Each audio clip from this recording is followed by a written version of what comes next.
back to our next topic, which is the muscles and exercises of the back.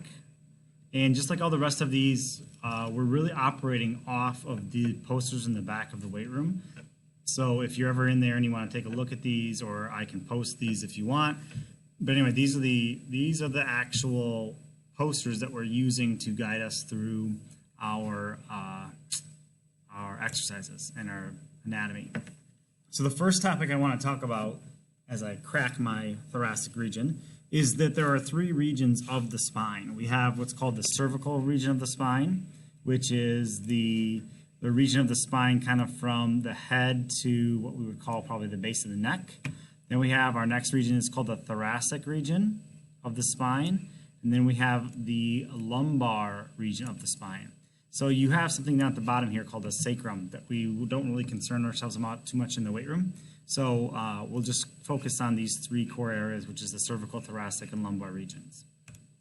Okay, so the muscles of the back, if we look at each region and identify the muscles that we use most often in the weight room, we would look first here at the cervical region, and that's a muscle called the trapezius.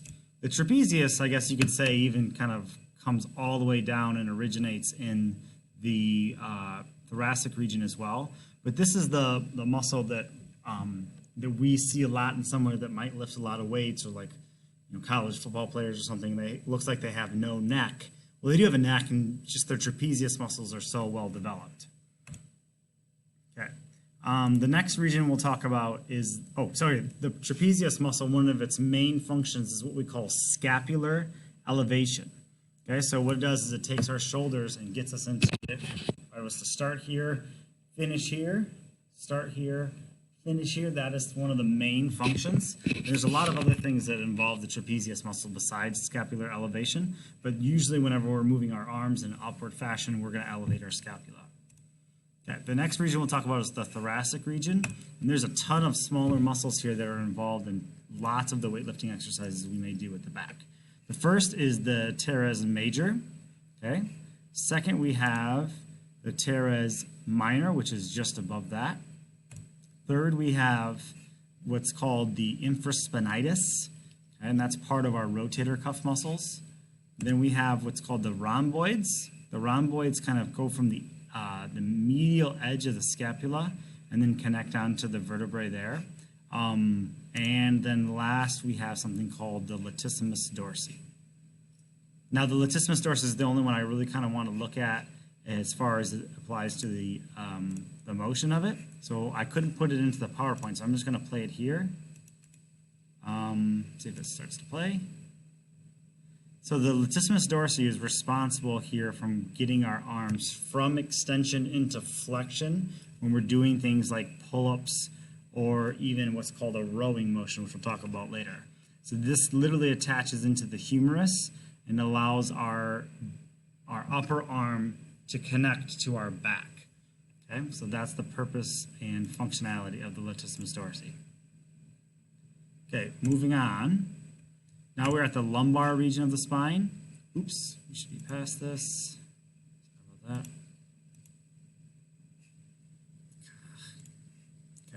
that. Okay, we should be past this. Latissimus dorsi.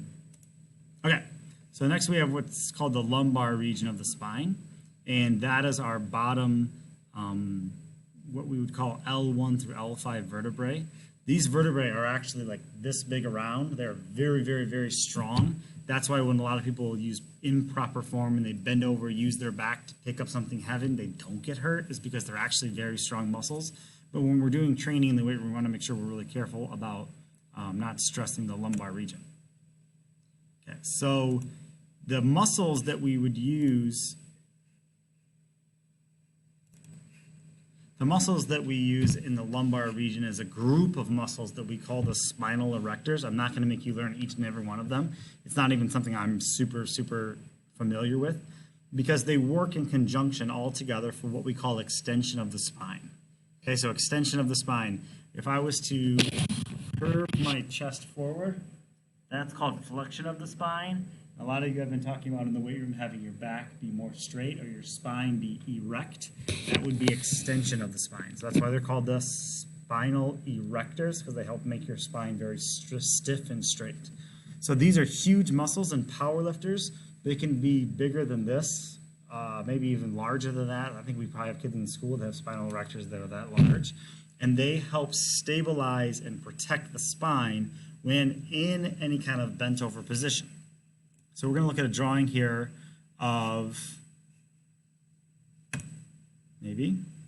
a woman doing a squat. So here she's doing a front squat, and the spinal erectors are down here in her spine. But we got to think, if this was a machine, like we talked about earlier in the semester, and the hip, if the hip is the pivot point, if this is the pivot point, and then this is the lever, gravity is pushing downward here with that barbell.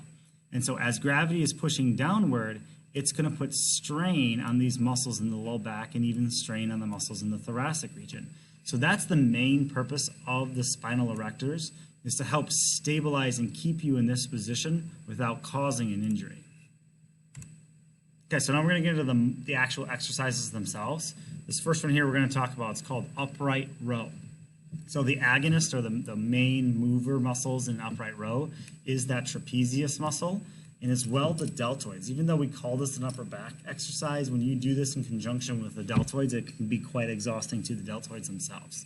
And one of the synergist muscles, or kind of like sidekick muscles, is something called the brachioradialis, which we haven't talked about in depth, but we've mentioned it before, because anytime we're taking our arms from extension to flexion, like that concentric portion is going to be involving the brachioradialis. So here she starts at the bottom, and that is the beginning, or that's the eccentric portions going down, and the concentric portion is going up. So one note about this exercise, because we have to get our elbows in this V-shaped position, one note is that it really can make a difference where your hands are. So if you want, try this right now, put your thumbs under your chin, and you'll see that you can probably get your elbows in a V shape like I am now. And as you spread your hands apart, you can see my elbows are dropping. The wider your hands are, the less likely you are to do this exercise properly. So what I tell people as a starting point is to place their hands thumb width apart, grasp the bar, and that will be a good position for them to get a proper elbow angle. There's a couple alternatives to this exercise done with a barbell, and that is doing it with dumbbells. But again, she has to keep her hands relatively close together, or she will not create this proper V shape in her elbows. Another version of this, which is very effective, is to do it with a easy curl bar, the wiggly bar. Any kind of length bar, as long as your hands can be grasped in the middle and nothing obstructs your V-shaped angle. And alternatively, you can use something called alternating dumbbell upright row. We're coming 1, 2. Okay, that's something nice to do different with dumbbells. Okay, so if we look at this guy, I'm going to say, what besides having an awful man bun, there's something very wrong with the way he's performing an upright row. And if you haven't noticed yet, the key is here that his elbows do not get into that V shape like we want to see. Okay, so we want to make sure that we're in a position we're doing this properly.